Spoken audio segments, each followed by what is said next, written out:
दोस्तों, वैदिक गुरु चैनल पर आपका स्वागत है। आज की इस कक्षा में हम लोग सीटेट 2024 जो दिसंबर में एग्ज़ाम होने वाला है उसको फोकस करते हुए ये सारे क्वेश्चंस देखेंगे। और ये आपका क्वेश्चन जो है वो आपका 21 जनवरी 2024 में जो एग्ज़ाम हुआ था ना, वहाँ का प्रीवियस ईयर क्वेश्चन है ये। तो इसको ध्यान से देखिएगा और देखिएगा कि हम मतलब एग्ज़ाम में क्वेश्चंस कैसे आ रहे हैं। और इस बार आपको जिसका क्वालिफाई नहीं हुआ है वो एकदम मन लगा के अभी से जुट जाइए, क्योंकि नोटिफिकेशन आ गया है, फॉर्म पड़ रहा है और आपके पास अब ज़्यादा टाइम नहीं है। ठीक, दिसंबर 1 दिसंबर को ही एग्ज़ाम हो जाएगा। तो इसलिए आपको ऐसी तैयारी करनी है कि 30 में से आपको 25 गेन करना ही करना है। ठीक है, तो उसी चीज़ को फोकस करते हुए हम लोग यहाँ पर देखेंगे क्वेश्चन। ठीक है, कुछ क्वेश्चंस हमने कल कर लिए थे, आज कंटिन्यू करेंगे। तो ये आपका संस्कृत शिक्षण के यहाँ पर क्वेश्चंस होंगे। ठीक है, गद्यांश हमने अभी नहीं लिया है, पहले हम शिक्षण करवा रहे हैं। तो देखिए यहाँ पर ये आपका 136 क्वेश्चन है। ये क्या कह रहा है कि प्रारंभिकावस्थायाम् आकलनस्य उपकरणानां प्रक्रियाणाम् अभिकल्पना च इत्थं प्रकारेण भवत्। कह रहे हैं कि प्रारंभिक अवस्था में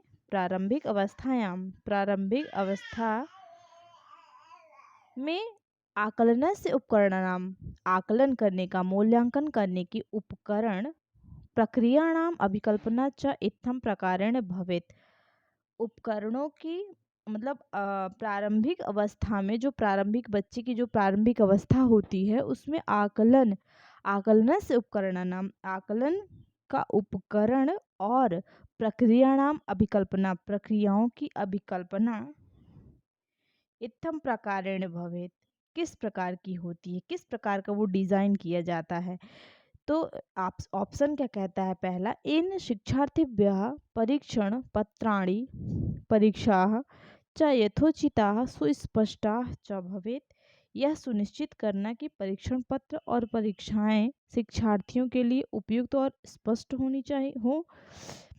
सेकंड कहता है, इन शिक्षार्थीनां अधिगम अनुभवस्य स्वाभाविको विस्तारो भवेत्, ताकि शिक्षार्थियों के सीखने के अनुभव का स्वाभाविक विस्तार हो सके।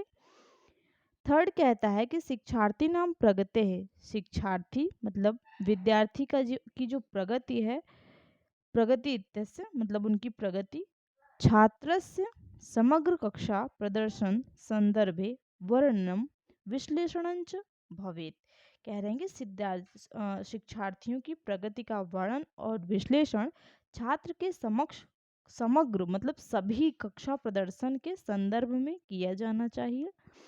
फोर्थ ऑप्शन कहता है कि अध्यापकाः सर्वेषां छात्राणाम् उपलब्धिम् आकलनाय एकस्याः पद्धतेर् उपयोगः कर्तुं शक्नुवन्ति।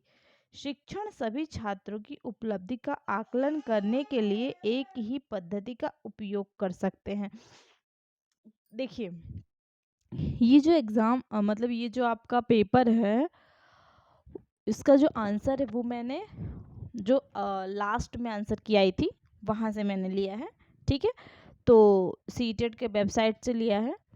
तो देखिए इसमें 136 में आपका जो राइट आंसर होगा वो होगा सेकंड नंबर, इन शिक्षार्थी नाम अधिगम अनुभवस्य स्वाभाविको विस्तारो भवेत्, ताकि शिक्षार्थियों के सीखने के अनुभव का स्वाभाविक मतलब स्वभाव से ही उनका विस्तार हो सके। ठीक, तो इसमें आपका सेकंड ऑप्शन राइट हो जाएगा।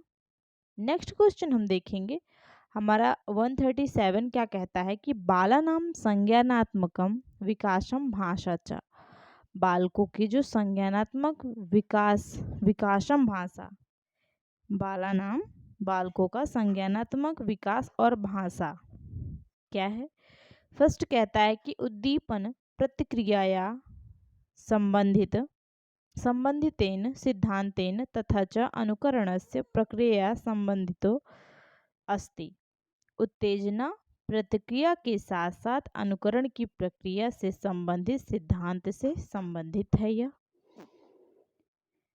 सेकंड कहता है कि मानवस्य तत् सहजातम उपकरणम अस्ति येन स भाषायाः नैपुण्यम अधिगच्छति। मनुष्य के पास वह जन्मजात उपकरण है जिसके द्वारा वह भाषा में दक्षता प्राप्त करता है। थर्ड कहता है विकासे नास्ति कोऽपि संबंधः, विकास से इसका कोई संबंध नहीं है। फोर्थ ऑप्शन कहता है कि एषु समुदायेषु बालाः निवसन्ति तेषां संस्कृत्या समुदायेभ्यश्च गहन रूपेण संबंधिता। एषु समुदायेषु, ये जो समुदाय है, समुदायेषु इन समुदाय के बालक जो होते हैं, मतलब संज्ञानात्मक विकास और भाषा में जो समुदाय के बालक होते हैं, निवास करते हैं, तेषां संस्कृत्या समुदायेभ्यश्च गहन रूपेण संविधा, वो तेषां वे संस्कृत्या समुदायेभ्यश्च गहन रूपेण संविधा, वो संस्कृत समुदाय से गहन रूप से संबंधित होते हैं। ठीक, उस संस्कृति और समुदायों में वो क्या होते हैं, उन गहराई होती है। ठीक, गहन रूप से उससे वो संबंधित होते हैं जिसमें बच्चे रहते हैं। तो देखिए इसमें आपका राइट आंसर 4 ऑप्शन हो जाएगा कि बालानां संज्ञात्मकम विकासम भाषा च, मतलब बालकों का जो संज्ञानात्मक विकास और भाषा है वो उनके समुदाय के बालक जहाँ रहते हैं वहाँ से वो गहराई से वो संबंधित होता है। ठीक, उस संस्कृति और समुदाय से गहराई से वो संबंधित होता है जिसमें बच्चे रहते हैं। तो इसमें आपका फोर्थ ऑप्शन राइट हो जाएगा। 38 क्वेश्चन 138 क्या कहता है, कश्चित केन प्रकारेण सर्वोत्तमतया द्वितीयां भाषाम अधिगंतुम समर्थः।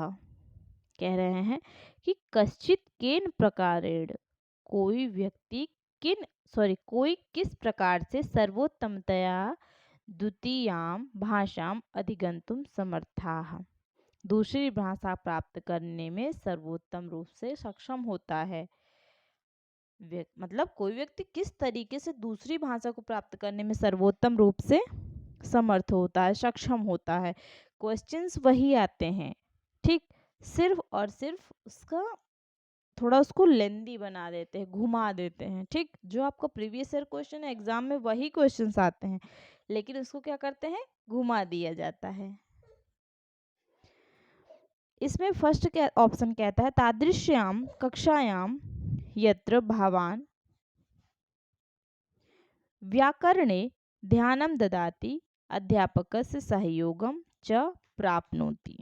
ऐसी कक्षा में जहां आप व्याकरण पर ध्यान केंद्रित करते हैं और शिक्षक का समर्थन प्राप्त करते हैं।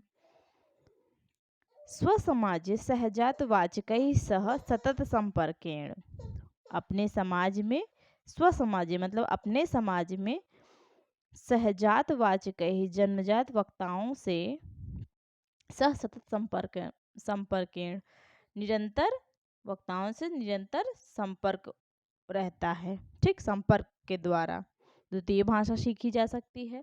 थर्ड ऑप्शन कहता है कि श्रव्य भाषिक प्रक्रियायाः अनुसारम संवादानाम आवृत्ति अभ्यासेन च, श्रव्य भाषिक प्रक्रिया एवं अभ्यास के अनुसार साक्षात्कार की आवृत्ति से दूसरी भाषा सीखी जा सकती है। फोर्थ क्या कहता है, लक्ष्य भाषायाः वाचन पाठ्यक्रमे प्रवेश माध्यमेन, लक्ष्य भाषा के पढ़ने के पाठ्यक्रम में प्रवेश के माध्यम से।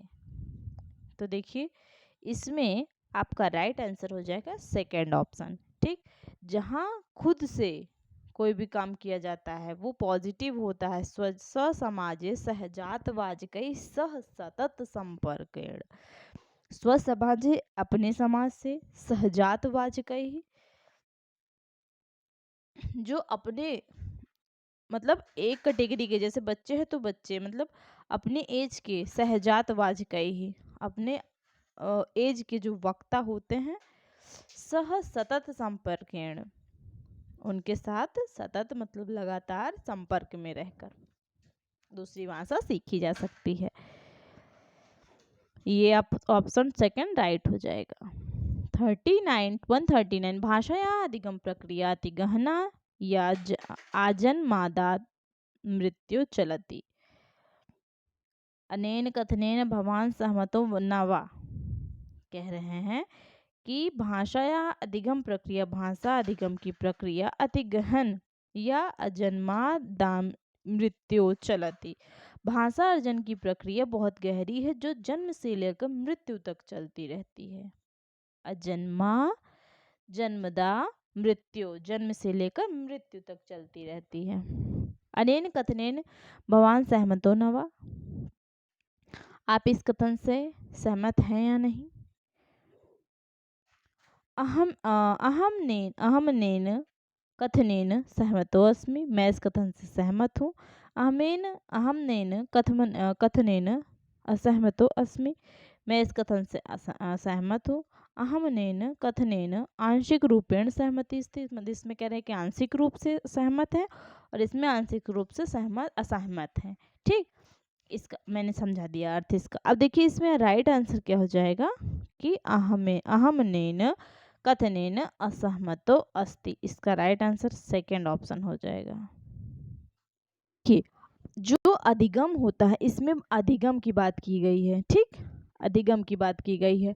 जो अधिगम की प्रक्रिया होती है वो बालक कहाँ से सीखना प्रारंभ करता है?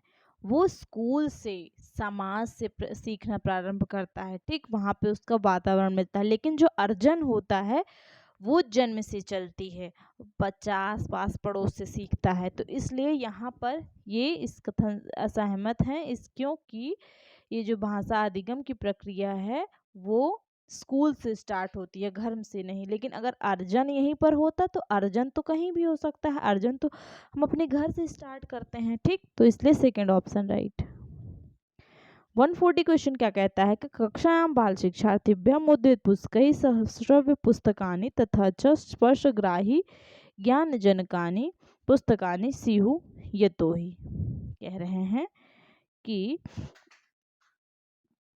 कक्षा में बाल शिक्षार्थिभ्य, कक्षायाम बाल शिक्षार्थिभ्य, कक्षा में बाल शिक्षार्थियों के लिए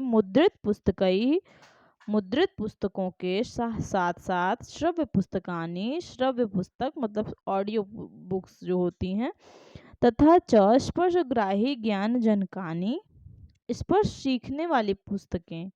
ठीक है, स्पर्शग्राही ज्ञानजनकानि, ऐसी पुस्तकें स्युः भी होंगी। यतोहि क्योंकि अनेन कक्षायां विविधता जायते बालाः च विविधतायै होगा। ठीक है, ये यही है, विविधतायै स्पृहयन्ति। कह रहे हैं कि इससे कक्षा में विविधता पैदा होती है और बच्चे विविधता चाहते हैं। सेकंड कह रहे हैं कि अनेन आकलनाय अध्यापकानां विविधानां पुस्तकानां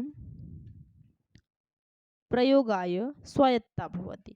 इससे शिक्षकों को मूल्यांकन के लिए विविध प्रकार की पुस्तकों का उपयोग करने की स्वायत्ता मिलती है। थर्ड कह रहे हैं कि विविधता युतेभ्यः छात्रेभ्यः तादृशानि पुस्तकानि सुलभानि भवति। ऐसी पुस्तकें जो हैं विविध छात्रों के लिए सुलभ हैं। तादृशानि पुस्तकानि अध्यापकेषु भाराधिक्यम न भवन्ति। ऐसी पुस्तकें शिक्षकों पर बोझ नहीं होती हैं। तो देखिए इसमें आपका राइट आंसर हो जाएगा विविधता युक्तेभ्यः छात्रेभ्यः तादृशानि पुस्तकानि सुलभानि भवन्ति। ऐसी पुस्तकें विविध छात्रों के लिए सुलभ हैं। ठीक, जिसमें मुद्रित पुस्तकें मतलब मुद्रित भी हों, श्रव्य पुस्तकें भी हों, स्पर्शग्राही भी हों, ये क्या होती हैं छात्रों के लिए बहुत ही सुलभ होती हैं। तो इसके लिए थर्ड ऑप्शन राइट हो जाएगा। इसके बाद हम नेक्स्ट क्वेश्चन देखेंगे 141। इसमें कह रहा है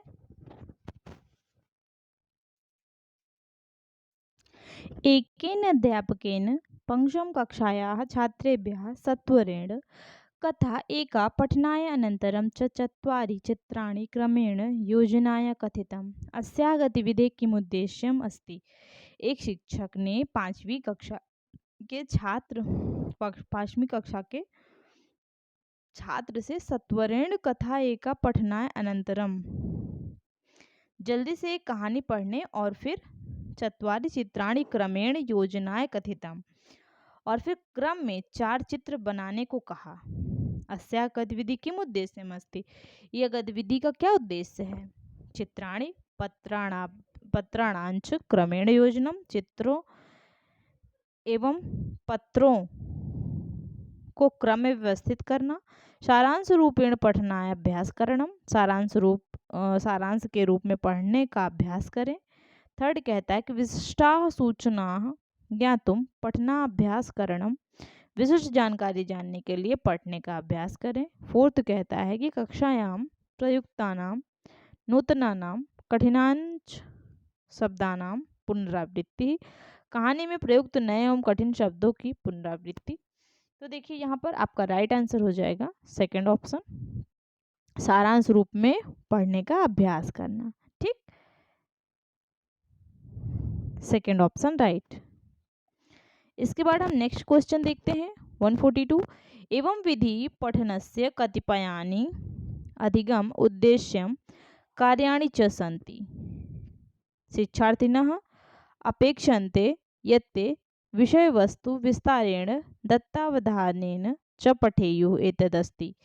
कह रहे हैं कि इस तरह के पढ़ने के एवं विधि पठनस्य कतिपयानि, कह रहे हैं कि इस तरह के पढ़ने के कई सीखने के उद्देश्य, अधिगम उद्देश्य, इसके कई अधिगम उद्देश्य, कार्याणि च सन्ति, और कार्य होते हैं। शिक्षार्थिनः अपेक्षन्ते, शिक्षार्थी अपेक्षा करते हैं, यत्ते विषय वस्तु विस्तारेण दत्तावधानेन च पठेयुः, कि आप सामग्री को विस्तार से और ध्यान देकर पढ़ेंगे। एतदस्ति, ये है, क्या है ये, विस्तृत पठन है, गहन पठन है, निर्देशित पठन है, आनंदाय पठन है। तो ये आपका राइट आंसर गहन पठन। ठीक, 143 में क्या है, अध्यापकेन दत्तानि आदर्श वाक्यानि पुनः उच्चार्य छात्राः भाषायाः प्रतिमानम् आदर्श रूपं शिक्षन्ति, ते वाक्यानां कंठस्थानं कुर्वन्ति।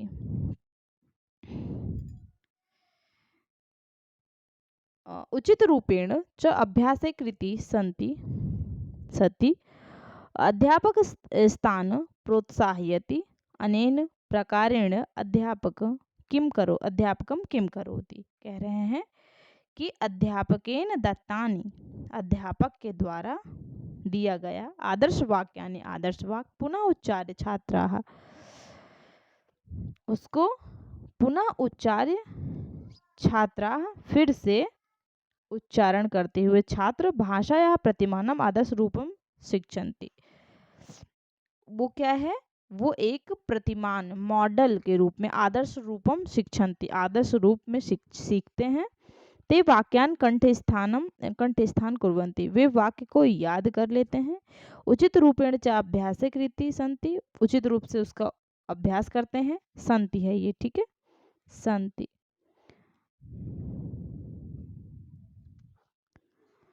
अध्यापक स्थान प्रोत्साहयति, अध्यापक के द्वारा मतलब शिक्षक क्या करते हैं, उन्हें प्रोत्साहित करते हैं। अनेन प्रकारेण अध्यापकम किम करोति, ऐसे में शिक्षक क्या करते हैं। श्रव्य भाषिक विधि, संप्रेषणात्मक उपागम, समग्र भौतिक प्रक्रिया, संरचनात्मक उपागम। तो ये आपका इसमें राइट आंसर हो जाएगा श्रव्य भाषिक विधि। ठीक, उच्चारण की बात हो रही है यहाँ पर, तो ये श्रव्य भाषिक विधि हो जाएगा। 144 कहता है शिक्षार्थी ना व्याकरण नियमान शब्दावली च रटन्ति, शिक्षार्थी जो है व्याकरण के नियमों की शब्दावली को, व्याकरण के नियमों और शब्दावलियों को रटते हैं। प्रायण कार्यम मातृभाषायां भवति, प्रायण कार्यम अधिकांश कार्य मातृभाषा में करते हैं। भाषायाः अध्यापकः कक्षायां काम विधिम अनुसरेत, शिक्षक को कक्षा में कौन सी पद्धति अपनानी चाहिए। प्रत्यक्ष विधि, प्राकृतिक उपागम, संप्रेषणात्मक शिक्षण, व्याकरण अनुवाद। तो इसमें आपका राइट आंसर हो जाएगा व्याकरण अनुवाद। ठीक, अनुवाद करना चाहिए, इससे वो रटना नहीं पड़ेगा, उसको सीखेंगे। ठीक, इसमें देखिए 145 यदि स्वपरिवेशे बालाः भाषाद्वयम् उच्चार्यमाणं शृण्वन्ति भाषाद्वयं श्रवणस्य अवसरो अयम। शिक्षार्थी व्याकरण के नियमों और शब्दावली को याद करते हैं और अधिकांश कार्य मातृभाषा में करते हैं। भाषा शिक्षक को कक्षा में कौन सी पद्धति अपनानी चाहिए? बालानां कृते हानिकारक, बालक के लिए हानिकारक। 1 मिनट। यदि स्वपरिवेशे बालाः भाषा द्वय उच्चार्यमाणं शृण्वन्ति। यदि स्वपरिवेशे, यदि बच्चे जो है अपने परिवेश में, बालक अपने परिवेश में भाषा द्वयम उच्चार्यमाणं शृण्वन्ति, परिवेश में बोली जाने वाली 2 भाषाएं सुनते हैं। भाषा द्वयम श्रवणस्य अवसरो अयम, यह दोनों भाषाओं को सुनने का अवसर है। क्या है? बालानां कृते हानिकारक, बालकों के लिए हानिकारक है। बालानां कृते लाभदायक, बालकों के लिए लाभदायक है। कोपि प्रभावो न भवति, कोई प्रभाव नहीं पड़ता। अवबोधने संभ्रमो जायते, समझने में भ्रम उत्पन्न होता है। तो देखिए इसमें आपका राइट आंसर हो जाएगा सेकंड ऑप्शन।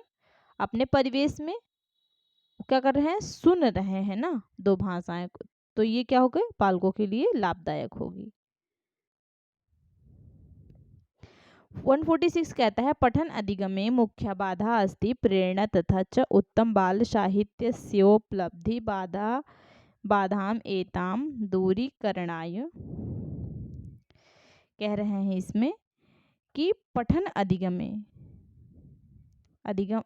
अधिगमे मुख्य बाधा अस्ति।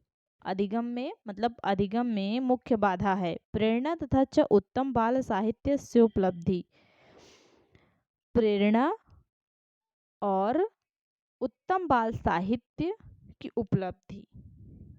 ठीक, देखिए कह रहे हैं कि पठन अधिगम में पढ़ना सीखने में मुख्य बाधा क्या है? प्रेरणा और उत्तम बाल साहित्य में उपलब्धि। बाधा में एतम दूरी करना है, ये बाधा को दूर करने के लिए क्या कर सकते हैं? फर्स्ट ऑप्शन कहता है अध्यापका गृह कार्यार्थम प्रतिदिनम पुस्तकम एकम पठनाय तान प्रेरयन्तु। तो शिक्षकों को गृह कार्य में प्रतिदिन रोज पुस्तक को पढ़ने के लिए प्रेरणा देनी चाहिए, प्रेरित करना चाहिए। सेकंड कहता है भावकान प्रोत्साहनम कुर्युः यत्ते स्वगृहेषु लघु पुस्तकालयम एकम स्थापयेयुः। माता पिता को अपने घरों में एक छोटा पुस्तकालय स्थापित करने के लिए प्रोत्साहित करना चाहिए अभिभावकों को। मतलब कि अभिभावकों को ये कहना चाहिए कि आप अपने घर में एक छोटी पुस्तकालय बना लीजिए। थर्ड बाल साहित्यस्य अनायासेन उपलब्धता भवेत् येन पठनाय रुचि प्रोत्साहनञ्च जायते। कह रहे हैं कि पढ़ने में रुचि को प्रोत्साहित करने के लिए बच्चों को साहित्य आसानी से उपलब्ध होना चाहिए। फोर्थ कहता है कि विद्यालय से संरक्षकाः सत्रान् पुस्तकालय में पुस्तक मेलकेषु नयेयुः। विद्यालय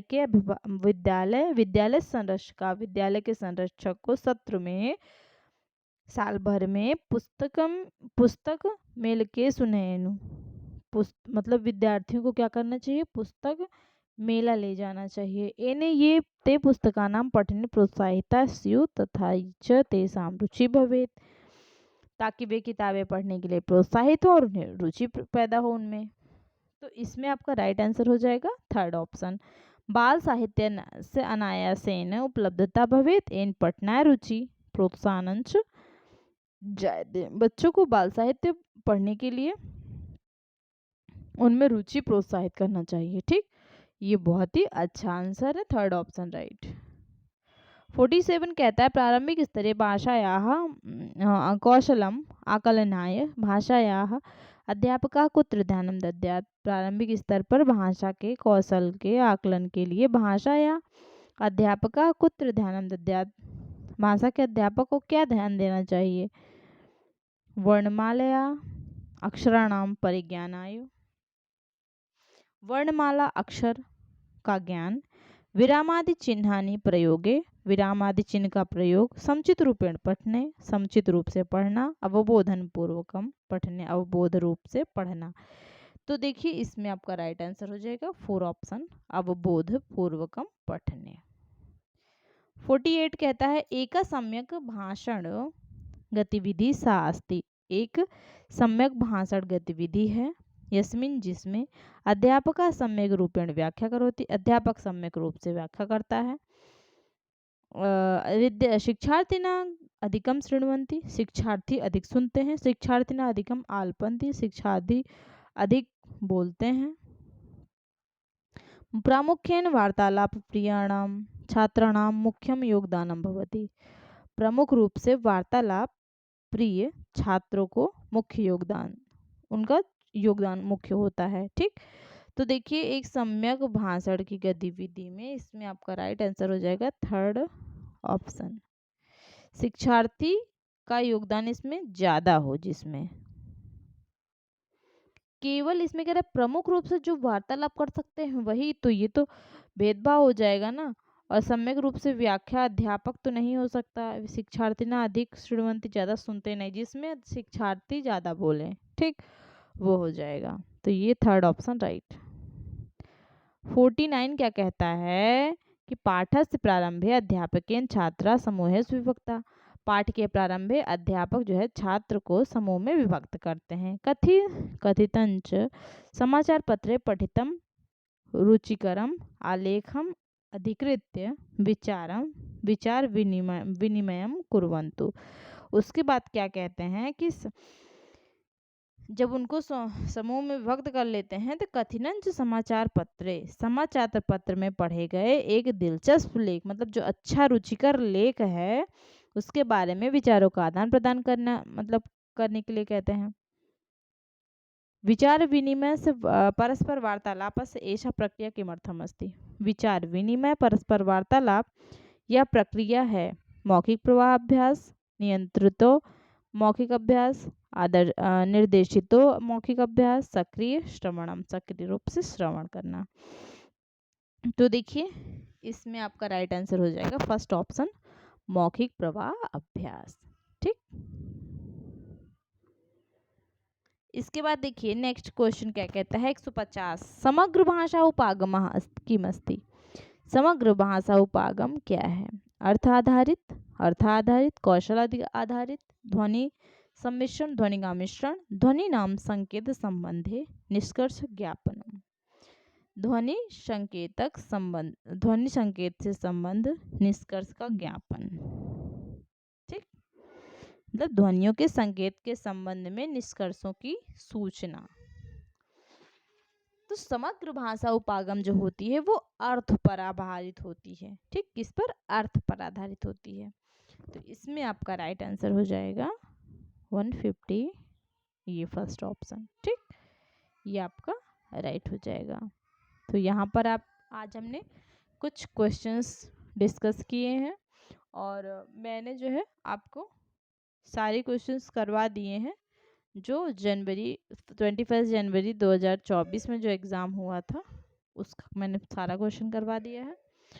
तो आप लोग जो है वीडियो को ध्यान से देखिएगा, पूरा देखिएगा, चैनल पर बने रहिएगा, चैनल को लाइक सब्सक्राइब और शेयर ज़रूर करिएगा।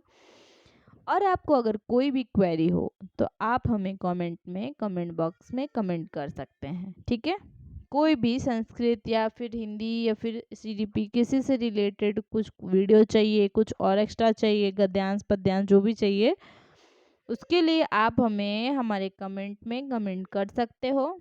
ठीक है, आपको उसका आंसर ज़रूर मिलेगा और हम पूरी कोशिश करेंगे कि आपको एग्ज़ाम तक अच्छे कंटेंट दे सकें जिससे आपका एग्ज़ाम अच्छे से क्लियर हो सके। एटलीस्ट हिंदी और संस्कृत में तो आप कम से कम 60 में से 50 तो गेन कर ही लो, क्योंकि देखिए 30 क्वेश्चन हिंदी में आता है और 30 क्वेश्चन संस्कृत में आता है। गद्यांश इंक्लूडेड होता है इन दोनों में, तो गद्यांश तो आप कैसे भी कर लोगे। मैं कराऊंगी, ऐसा नहीं कह रही हूँ कि मैं नहीं कराऊंगी, लेकिन आप उसको तो आप अपने आप भी कर सकते हो। ठीक, ज़्यादातर फोकस आप इस पे करो जो है CDP इस पे क्या बोलते हैं, पेडागोजी पे, ठीक, शिक्षण पर। शिक्षण के क्वेश्चंस आप ज़्यादातर देखिए, वो चाहे हिंदी के हों चाहे संस्कृत के हों। और संस्कृत तो आपको ऐसी अच्छी आ जाएगी जब आप इसको लगातार ऐसे ऐसे देखते रहोगे, ठीक। ज़रूरी नहीं है विद्वान होना संस्कृत में, लेकिन अगर आपको इसमें अच्छा स्कोर करना है तो आपको क्वेश्चंस बार बार देखना है, ठीक है। ये वीडियो जो है मैं डाल रही हूँ, इसको आप बार बार देखोगे तो आपको इससे ये बेनिफिट मिलेगा कि जब आप गद्य एग्जाम में जाकर गद्यांश पढ़ोगे तो वो आपको समझ में आएगा, ठीक है। तो इसलिए ये सब चीज़ जो आपको टिप्स बता रही हूँ बहुत ही ज़रूरी है, और इन सब टिप्स को लेकर अपने एग्ज़ाम हॉल में जाइएगा आप, कि आपको क्या करना है, एग्जाम क्वेश्चंस को अच्छे से पढ़ना है। संस्कृत के क्वेश्चन को जब आप एक दो बार पढ़ोगे तो आपको उसका आंसर खुद ही समझ में आएगा, ठीक। और आप क्या करोगे, स्किल आपकी कैसे बढ़ेगी पढ़ने की, जब आप बार बार सारे क्वेश्चंस को देखोगे, ठीक। सुनते रहोगे तो इससे क्या होगा, एग्जाम में आप अच्छे से पढ़ पाओगे, उसका अर्थ निकाल पाओगे। और अर्थ निकल गया तो फिर आंसर तो आ ही जाएगा, इतना मतलब हार्ड नहीं आता है पेपर, इसलिए डरिए नहीं। और आज के लिए इतना ही, बाकी का हम नेक्स्ट क्लास में करेंगे। धन्यवाद।